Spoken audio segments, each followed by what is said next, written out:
querido diácono Bartolomeu.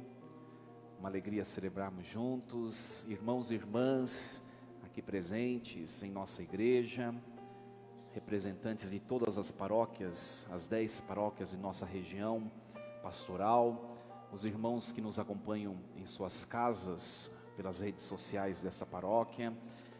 27º domingo do tempo comum, nós percebemos que a grande temática que perpassa todos os textos da liturgia de hoje é a temática da indissolubilidade do matrimônio.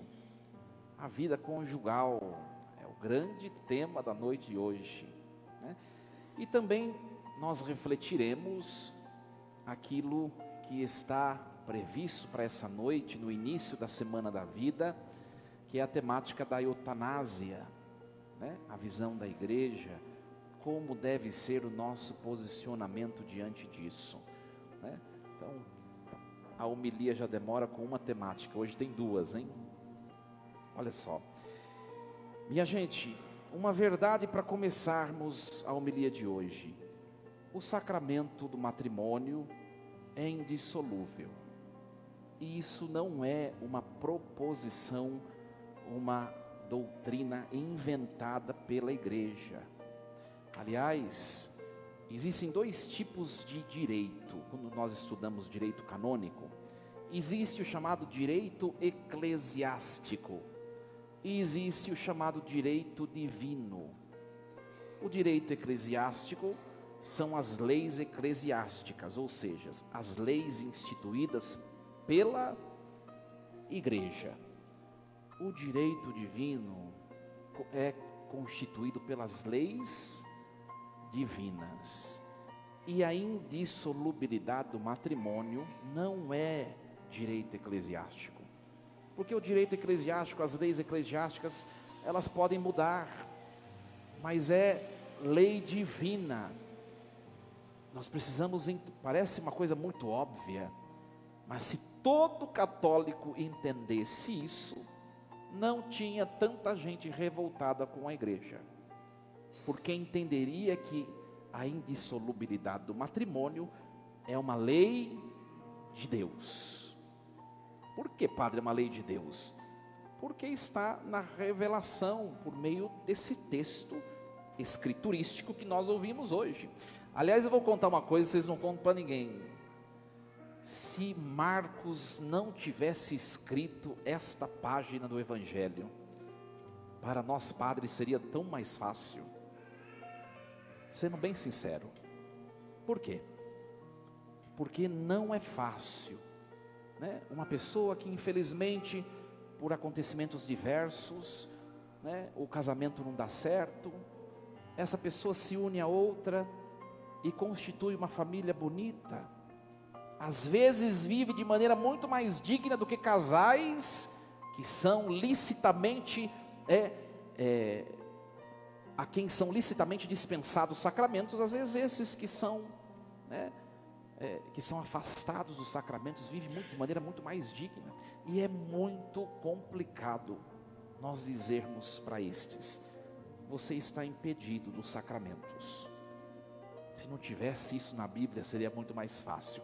Mas tem, e foi Jesus quem falou, ponto final. Ah, mas por quê? Não sei, né? Morre e pergunta para Jesus. É assim. Consegue compreender? Tem coisas, minha gente, olha, se a gente for ler esse texto do Evangelho de maneira muito pausada, aqui, o que dá a entender, né? Que até os apóstolos não estavam aceitando isso. Por quê? Jesus disse isso: o que Deus uniu, o homem. Aí o evangelista diz: mas em casa os apóstolos voltaram a perguntar as mesmas coisas, certamente querendo que Jesus afrouxasse a lei, como os judeus na época dele fizeram com a lei. E Jesus afrouxou? Não. Presta bem atenção. E olha, é muito interessante que na versão do evangelista Marcos, Diferente de Mateus, que escreve para uma comunidade judaica predominantemente convertida ao cristianismo, Marcos escreve para os romanos convertidos. Então aqui há muito preconceito contra a mulher, e aí Marcos começa falando para quem? Para os homens. Se vocês se divorciarem da mulher e casarem com outra, vocês também, bonitões, estão em estado de pecado. Por quê? Na lei mosaica, né, o rechaço da sociedade era a mulher, né, era a mulher. É até por isso que Moisés permitiu o divórcio. Não foi porque estava no projeto de Deus. Jesus disse, não foi sempre assim, o projeto de Deus não é esse. Moisés permitiu o divórcio por quê? Aí lá no Antigo Testamento estudar a história, porque a mulher, ela era submetida a um sofrimento terrível e não podia se defender. E Moisés permite, não, nesses casos de atentado contra a dignidade, mulher, se divorcie. Jesus falou, mas não foi sempre assim. O que Deus uniu, o homem não separa. Olha, minha gente, nós precisamos entender isso. O sacramento do matrimônio é indissolúvel, né? Claro que, como eu já falei, existem muitos casais na igreja que não deu certo o casamento e depois uma união posterior deu certo. Mas essas pessoas precisam ter consciência que não é direito eclesiástico, é lei divina. Se você é um casal de segunda união, busque o tribunal eclesiástico para a igreja avaliar se seu casamento, né, o seu casamento aconteceu ou não. Talvez ele não tenha acontecido sacramentalmente, e a igreja vai te dar uma declaração de nulidade matrimonial, para você se casar de novo, mas pode ser que tenha acontecido, aí não tem jeito. Não existe anulação do casamento, existe processo de nulidade matrimonial. A igreja vai avaliar, caso tenha algum item de nulidade, o casamento não acontece. Ao contrário do que muitos pensam, né, que nem o sacramento da Eucaristia. O que precisa para ter validamente o sacramento da Eucaristia? Pão, vinho e um padre com os parafusos no lugar e que profira as fórmulas corretas. Pronto. O matrimônio é muito mais complexo. Não é o rito da celebração litúrgica. Existem leis antes e depois dele. Por isso que é um sacramento complexo. Pode ser que ao longo de todo esse período existam situações de nulidade. Por isso que há esse processo. Se você é um casal de segunda união, se informe, busque o sacramento, o tribunal eclesiástico, para a igreja avaliar se você, quem sabe, não pode se unir validamente com a pessoa com quem você está, né? É muito dolorido, minha gente. Por exemplo, às vezes vem um casal querendo comungar, o padre não é dono da igreja, o padre obedece o que está escrito na lei divina. É um sofrimento, sabe por quê? Porque quantas vezes nós nos aproximamos da Eucaristia de maneira indigna, né? Travestido numa imagem de licitude, mas quantas vezes comungamos em estado indigno? E às vezes esses casais vivem de maneira muito mais exemplar, mas não tem o que fazer. O que a gente pode tomar do texto de hoje? Não é ficar falando disso, porque isso aí, vocês já perceberam que é lei divina. É nós olharmos como nós estamos, quem é casado, como está vivendo o casamento hoje. E quem não é casado está se preparando, se prepare bem. Aí está a importância da liturgia de hoje. Primeira coisa, quem é casado aí, ergue a mão. Olha só, bastante gente, para vocês essa primeira parte. O sacramento do matrimônio tem duas dimensões grandiosas. Primeiro, o caráter unitivo, e depois o caráter procriativo. Se você casou e não contempla suas duas dimensões, você está em estado de afastamento do projeto de Deus. Caráter unitivo. Você casou para se unir de maneira integral ao outro, né? Nós estamos aqui, o diácono Bartolomeu, sem diácono nessa paróquia. Então, agora eu estou tendo de fazer entrevista de casamento. Aliás, ontem eu fiz uma, né? E às vezes se faz entrevista de maneira muito incorreta. Parece que vão perguntando, termina rapidinho e acabou. E os nubentes nem prestaram atenção. Eu não. Presta atenção, falei para o casal ontem. E os últimos que vieram. Caráter unitivo. Não existem mais projetos diferentes. Não existem mais intenções diferentes. Uma só carne. Unitivo diz respeito ao afeto, à sexualidade, à genitalidade, à vida econômico-financeira e à espiritualidade.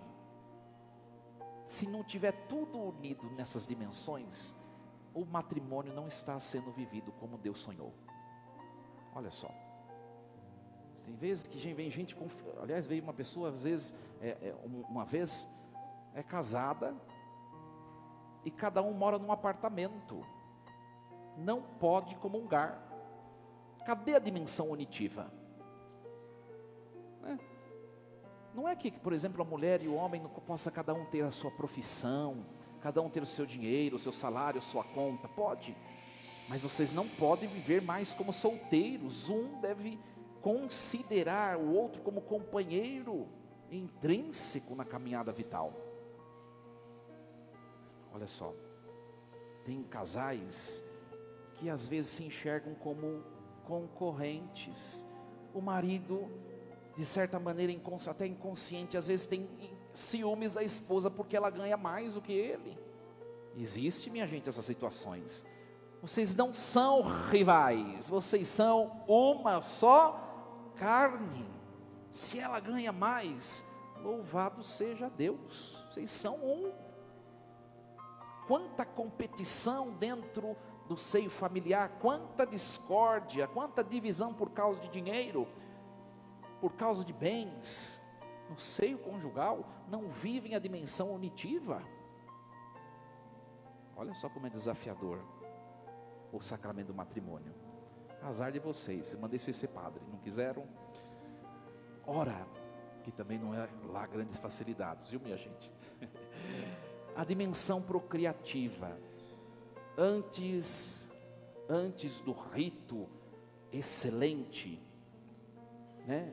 Do rito excelente em que acontece o sacramento do matrimônio, existe um interrogatório, e uma das perguntas é: aceitam receber todos os filhos que Deus lhes entregar? E o casal diz: sim. Aí no dia seguinte estão usando DIU, preservativo, pílula anticoncepcional. Tem alguma coisa errada. Não é que não se possa fazer um planejamento familiar. Deus não quer que ninguém viva igual coelho, não, minha gente. Tem que ter um planejamento familiar, mas há um jeito santo de se fazer. Busque conhecer, né? Você olha às vezes casais novos com uma criança, e o casal diz assim: ai, não quero mais ter não. Tem alguma coisa errada. Aí você vai perguntar o motivo, né? Pode até convencer o motivo. Ai, muito sofrimento, está difícil de criar hoje em dia, está tudo muito caro. Olha lá, os nossos antepassados tinham 15, 10 e ninguém morreu. Você crê ou não na providência divina? Creio. Mentira! Porque na prática não mostra isso. Um é pouco, talvez 10 sejam muitos. Planeje, mas seja justo com Deus. Às vezes a pessoa tem 3 filhos e a pessoa pode dizer de maneira muito sincera: padre, eu estou muito feliz com a minha vida familiar, e eu acho que eu já dei a minha contribuição no projeto da criação divina. Tudo bem, você está sendo sincero, você não está sendo injusto. Porque o motivo não é o sofrimento. Quando o motivo para ter filho, para não ter mais filho é o sofrimento, não é motivo. Por quê? Porque Jesus começou a sofrer já na quinta-feira santa. Mas ele foi até o fim, até a sexta, às 3 da tarde. Não parou na metade. De maneira muito curiosa, na verdade, nada no Evangelho é à toa, né? Logo em seguida de falar firme sobre o matrimônio, Jesus, aqui o evangelista mostra Jesus acolhendo as crianças. Nada é à toa no Evangelho. Olha a frase dos lábios de Jesus Cristo: deixai vir a mim as crianças, não as proibais. Olha só. E aqui já entra uma questão séria, que é a questão do aborto.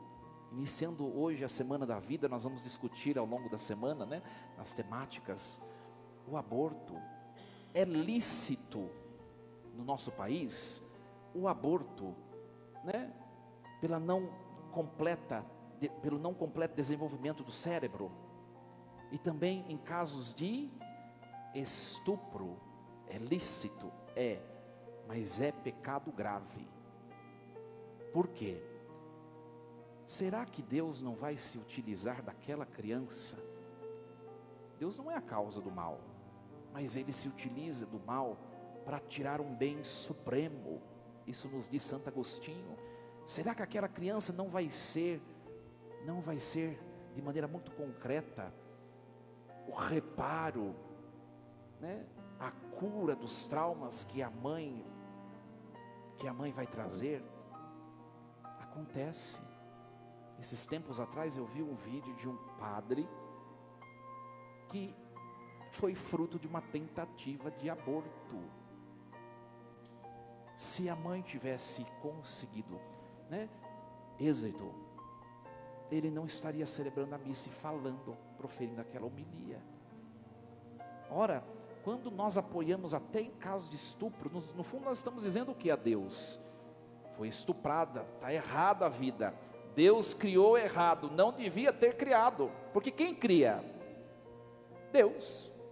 Deus erra? Não, então tem algum propósito. Contra o aborto. Contra. É claro, se não tem vida, não vai se desenvolver, não há solução. Mas se a vida, ela pode ser desenvolvida, apreciada, nós não podemos procurar ser Deus dela. Só existe um Senhor da história, né? Minha gente, o Evangelho de hoje continua, Jesus falando do matrimônio, né? Um grande ensinamento para os casais.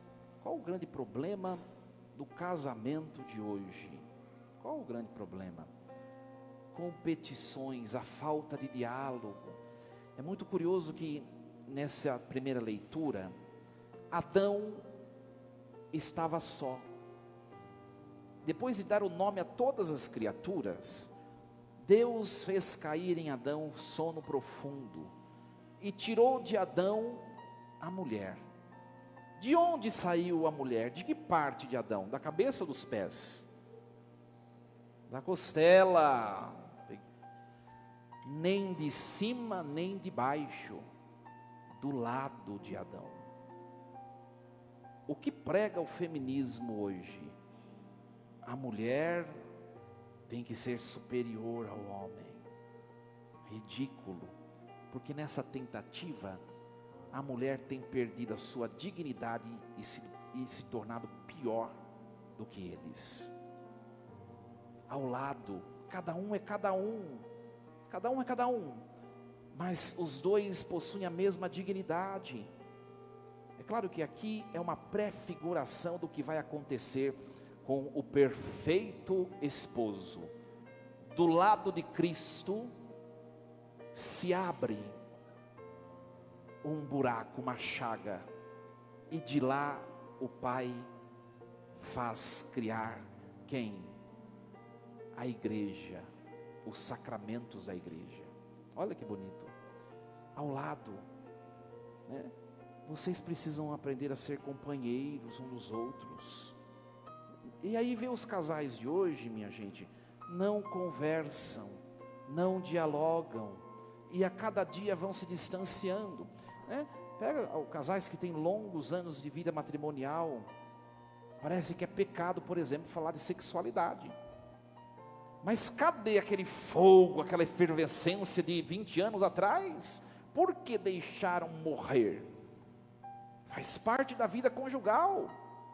Tem que conversar sobre todos os assuntos com o esposo. Diálogo, parceria. Ai, padre, mas chega uma idade, a gente não pode mais falar. Quem falou? A dimensão afetiva faz parte desse caráter unitivo, né? Quem é casado aí, por exemplo, qual foi a última vez que você, com o seu bem-amado, a tampa da sua panela, qual foi a última vez que vocês dois saíram juntos, por exemplo, para jantar sozinhos, conversar sobre vocês? Ih, padre, não tem mais isso não. Pois é, por isso o divórcio. Pois é, por dimensão espiritual, você e sua bem-amada, né? Qual foi a última vez que vocês dois, juntos, acenderam uma vela para rezar? Ih, padre, complicado. Por isso o divórcio. Consegue compreender? E aqui eu estou falando para a gente de igreja, viu? Porque eu sei que às vezes tem muita gente que sofre. A pessoa lá na sua juventude não conhecia a palavra e se casou, e depois só ela está na igreja. Ela tem que ser acolhida, ela tem que levar Jesus para a sua família. Aqui uma palavra muito mais forte para os dois que estão na igreja. E tem pessoas que o casal vem na igreja e não vivem a dimensão unitiva. Aí é gravíssimo. Gravíssimo. Olha, minha gente, vocês pensam que é fácil falar sobre essa temática? Não é fácil falar sobre adultério, divórcio, né? Aliás, vocês podem assistir um monte de homilia no YouTube. Vai ter um monte de padre sabonete que vai escorregar na temática. Pode pegar. Tem padre que vai ficar falando da parte da criancinha, bonitinho, vai ficar 15 minutos lá falando, né, da criança, e não vai falar do que é. Por quê? Porque é dolorido falar desses assuntos. Primeiro para o padre, não é fácil. Mas precisamos viver segundo o projeto de Deus. Olha o salmo que nós cantamos. Nós somos felizes quando tememos o Senhor. Feliz és tu se temes o Senhor e trilhas seus caminhos. Parece que às vezes os projetos de Deus, eles provocam dor, mas é o contrário. É o contrário. Olha, a tua esposa é uma videira bem fecunda no coração da tua casa, abundante, fecunda, cheia de alegria. Os teus filhos são rebentos de oliveira. A oliveira representa a força. Sabe aquelas famílias que tem bastante criança, e a criança é a alegria da casa, são os rebentos de oliveira. Aí pegam famílias igual as famílias europeias, que não têm vida. A Europa tem se tornado um continente envelhecido, porque se fechou a vida, né? Quem vai em alguns países, a gente vai, por exemplo, para Portugal, quem vai para a França, os islâmicos estão dominando tudo, porque eles são fiéis ao projeto de Deus, da abundância da vida. E aí nós entramos hoje a questão da eutanásia, que é o tema do início dessa semana da vida, né? Uma coisa que a gente tem que ter na consciência também. Na primeira parte, a questão da indissolubilidade do matrimônio. Em relação à eutanásia, só Deus pode determinar a origem, o início e o termo da vida. Ele é Senhor da vida. Existem vários tipos de situações. Existem situações, por exemplo, em que uma pessoa entra em estado de morte, ou seja, cientificamente, né, a medicina diz, já fizemos o que tínhamos de fazer, não tem mais jeito. E aí os familiares usam recursos para prorrogar não a vida, mas a morte na aparência de vida. Isso chama-se, distanásia. Não pode. Se chegou o momento da morte, a família tem de se preparar e ajudar também aquele ou aquela que está iminentemente próximo da morte, também a se preparar. Não pode prorrogar a morte. Não pode. E a gente sabe que às vezes tem casos de prorrogamento, está numa falência múltipla dos órgãos, não há mais o que fazer, e aí quer segurar a pessoa viva. Não seja Deus, não tente ser Deus, se prepare para isso. Por isso que eu sempre falo, viu? Alguém está gravemente enfermo, procure o quê? O padre, não o médico. Sabe quando vão procurar o padre? Quando está na UTI. Aí agravou-se a situação. Vai ser hoje o óbito. Cai numa segunda-feira. Ferrou. Se eu estou em Itu, eu vou. Mas eu vou dizer a vocês, ferrou. Não deixe as coisas de Deus para o último lugar. Ai, padre, mas dá a impressão que a gente vai matar. Não tem problema, fique com a impressão. Chame o padre. Se prepare, vai fazer uma cirurgia grave. Se prepare. É o sacramento da vida. E se for o seu momento que você vai em estado de graça santificante, direto para o céu, se prepare. Outra coisa, minha gente, não escondam a enfermidade de ninguém. A pessoa está com uma doença está gravemente enferma. Ela precisa saber para ela se preparar para a morte. Ela precisa querer se confessar, querer receber a unção dos enfermos. Ela precisa ir se desligando e se preparando para o eterno. É direito dela, você não pode tirar o direito da pessoa. Não pode. Tem uma situação aqui na paróquia, desse tipo de coisa, e acabam envolvendo o padre. Eu falei, olha, não conte comigo nesse tipo de situação, que eu não aposto nisso, não aprovo isso. Que não pode dizer, padre, vai dar lá a unção dos enfermos, mas fala só que é uma bênção, Outra coisa, existe a distanásia. Aliás, a palavra thanatos, do grego, significa morte, Distanásia é a pessoa já está morta e você quer estendê-la nessa terra. Não, existe o contrário, que é a eutanásia. A pessoa ainda está viva e pode vir a viver, e você quer enterrá-la, matá-la. Também não. O meio termo, deixar que as coisas aconteçam, cada qual no seu dia e no seu tempo. O Evangelho de Mateus, no capítulo 6, versículo 34, Jesus diz assim: para cada dia basta o seu mal. Alguém doente, vai lá, cuide, É isso. Mas o que vai acontecer? Vai lá e cuide e acabou. Ampare, seja caridoso. Quantas vezes perdemos paciência com os enfermos? Quantas vezes perdemos a paciência com as pessoas mais idosas? Outra coisa, minha gente, quando se fala de pessoa idosa, que também concerne ao tema de hoje, aceite as suas fragilidades. Tem gente que se acidenta e que adoece porque não aceita a sua condição de vida. Tem que tomar remédio? Tome o remédio. Acabou a pele de pêssego, faz 30 anos, 40, 50, isso, já ficou lá para trás, não tem mais, agora é maracujá. Assuma a condição de vida, não é?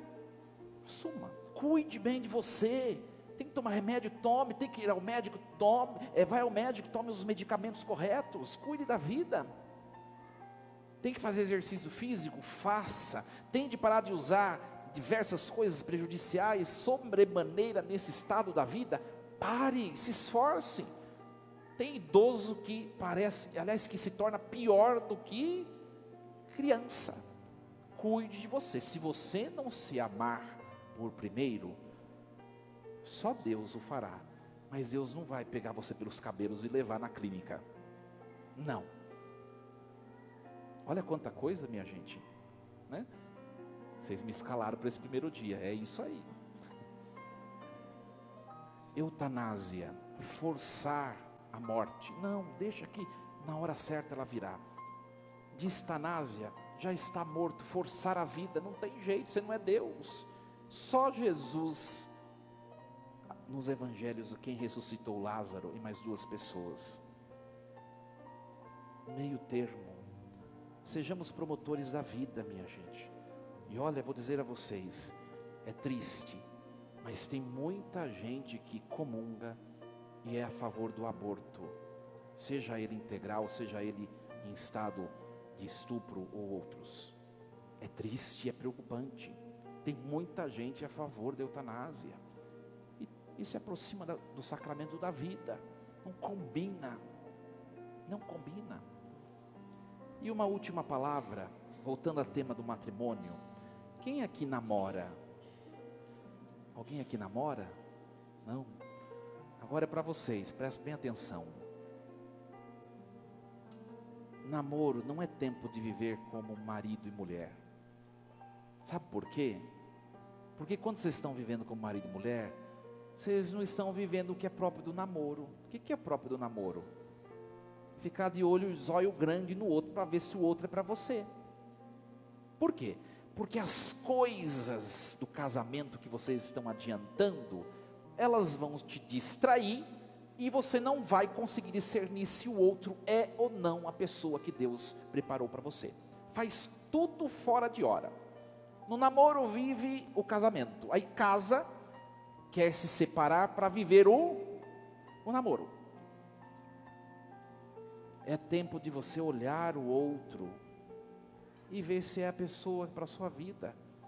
É para isso que serve o namoro, né? E aí a pessoa está namorando, aí chega o noivado, a mulher está lá toda, né? Está trabalhando bastante, ela tem projetos de fazer uma faculdade, de fazer um mestrado, de poder construir a casa. E o namorado, o noivo, está na outra vibe, está no meio dos jogos, o futebol, as churras com os amigos. Percebem? Hora que casar, não vai dar certo. Se tiver de encerrar, peça força para Deus, vai lá e encerra. Bola para frente, não é assim que dizem por aí? A fila anda. Se tiver que andar a fila de maneira santa, faça ela andar, mas não atrase sua vida. Faça discernimento com quem você está namorando. Está na mesma vibe, está na mesma pegada, né? Não dizem por aí, tá? Não tá? E já vai desconfiando. Conselho de padre que escuta muita direção espiritual. Conselho, né? E o último conselho, para quem vive junto. Olha o que o padre falou para quem casal de segunda união, já falei hoje, para namorado, para quem é casado, já falei para idoso, né? Já falei para todo mundo hoje, né? Falta um casal amasiado que não tem impedimento de casar. Pare de viver de maneira irregular. Não precisa. Padre, eu estou esperando juntar dinheiro para eu fazer uma boa festa para casar. Então você não vai casar nunca. O que importa? A festa ou o sacramento? Se importa a festa, o seu casamento vai acabar logo. Se não tem dinheiro, casa na capela do Santíssimo Sacramento. Chame um padrinho, de fato, que vai fazer parte da sua vida. Às vezes chama tanto padrinho que mora em outro país. Para quê? Alguém que vai estar na sua vida lá. e regularize sua situação. Não fique prorrogando, né? Ai, estou esperando ficar rico. Ai, estou esperando. Não espere nada não, meu filho. É hoje. Que a liturgia de hoje possa, meus queridos, adentrando no nosso coração, transformar os nossos corações. E vocês casados, né? Vivam o amor, conversem, né? Sejam dóceis uns com os outros. Às vezes a gente vê, vou terminar falando o que eu falei hoje cedo, né? Olha, eu sou bastante zoiudo, né? Eu fico olhando todo mundo, sobretudo os casais. E tem casal que eu vejo, que eu falo assim, sabe o que eu falo? Graças a Deus eu sou padre. Se você é este casal, vocês dois precisam sentar e melhorar alguma coisa. Mas tem casais, e olha gente, infelizmente são poucos, que eu olho e falo assim, nossa, que casal, que casal. Eles se olham e um já entende o outro, eles se respeitam. Certamente eles discutem, eles têm momentos de diferenças, mas eles se respeitam, eles são companheiros, eles são afetuosos. A sua união conjugal está desse jeito? Que a palavra de hoje nos ajude a crescer, cada qual no seu estado. Que Deus assim nos ajude, assim seja. Um instante de silêncio, pensemos na nossa vida, na nossa vocação,